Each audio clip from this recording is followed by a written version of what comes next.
Hi everybody, Cathy McLeish, and I'm back here again with Alcoholism Unpacked. And today we're going to go a little deeper in our unpacking, and we're going to talk about something in recovery, also in the practicing alcoholic's life, but overall just the idea of, can the alcoholic listen? And so I'm talking about, can I listen when I'm drinking? Probably, for the most part, no. But even when I get sober, even when I put down the drink, how good of a listener am I? And here is what inspired me. I have a friend in recovery, and she passed away. And I was asked to speak at her celebration of life, just for a short little minute.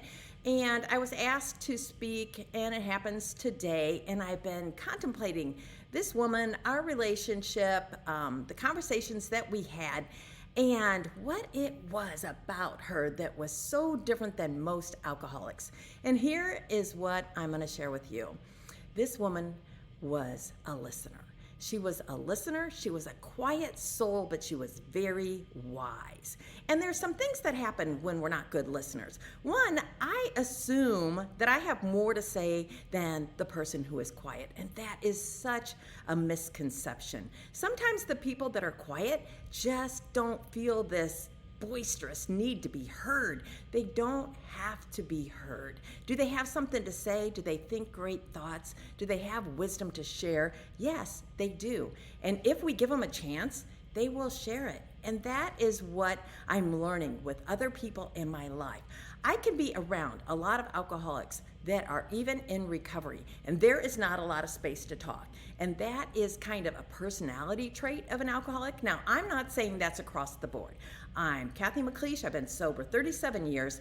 I have worked with a lot of alcoholics. I have had a lot of alcoholics help me through the years to grow and change. And so I've seen a lot of the alcoholic personality, and there are some things that are stronger features than others. And one is we're more assertive. Some people would say aggressive, and probably rightfully so, but we are more assertive. We want to be heard for whatever reason. Even when all we have is bullshit to say, we want to be heard. And so when you come across, whether it's in or outside of the recovery circles, someone who is quiet, please do not look at them as invisible.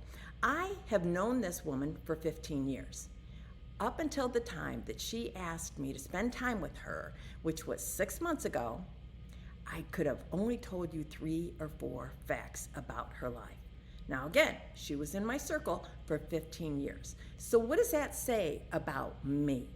It says that if somebody doesn't kind of force themselves on me, I'm not going to investigate them as a person, as a woman, as a friend, that I am not apt to go up and start a conversation and then just listen. Now, once we got together one-on-one, I was very capable of doing that, and I am so grateful for that time because I learned about a person who could teach me. Did you hear what I said? I learned things from a person that I would not have learned any other way except for she asked me to spend time with her. And in other words, she asked me to be quiet and listen and get to know her. And so through that time that I was given, that I was kind of asked to give and take, that sharing, I was given wisdom I would not have gotten any other way. So who are the people in your life? Who are the people in your life that you don't listen to? Who are the people that you're assuming don't have anything to say because they aren't so forthright? They aren't pushy. They don't have to have their opinion in the ring 24/7. Those might be people we need to spend a little bit of time with. Another thing I've learned about myself, and I saw this very much in my conversations with this woman, is silence is golden. You know, it gives you time to think. It gives you time to contemplate, to think about what you're going to say next, to think about the thoughts that the person just shared. Oftentimes, even with my husband, he will be saying something to me, and instead of really focusing on what he's saying, I'm already thinking about what I'm going to say back.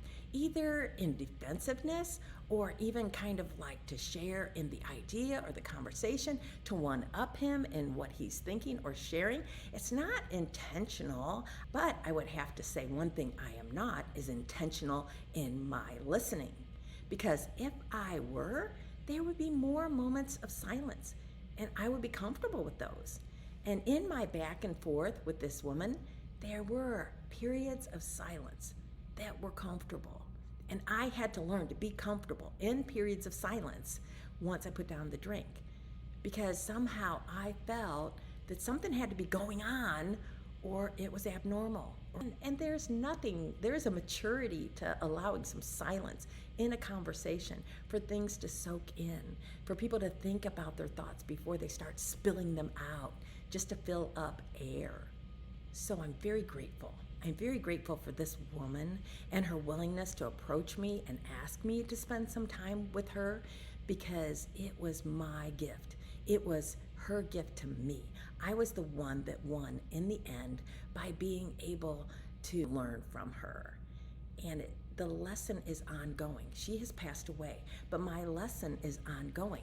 And that there are quiet people in my life, and they are not on the sidelines invisible. They have a lot to offer. And the world could sometimes use a little less of the assertive personality and a little more of the contemplative person who's thinking about what they're saying, who's thinking about what's going on around them, and doesn't necessarily have to throw their opinion in the ring, but we would often benefit from listening to it. So again, I'm Cathy McLeish. I just wanted to talk a little bit about the power of listening, the power of taking from other people what they have to share in the moments that we give them when we quiet down. Maybe take some quiet time and think about it. Are there people in your life that you could benefit from listening to? Because I am on the lookout for those because of this woman that we're going to honor today. Thanks.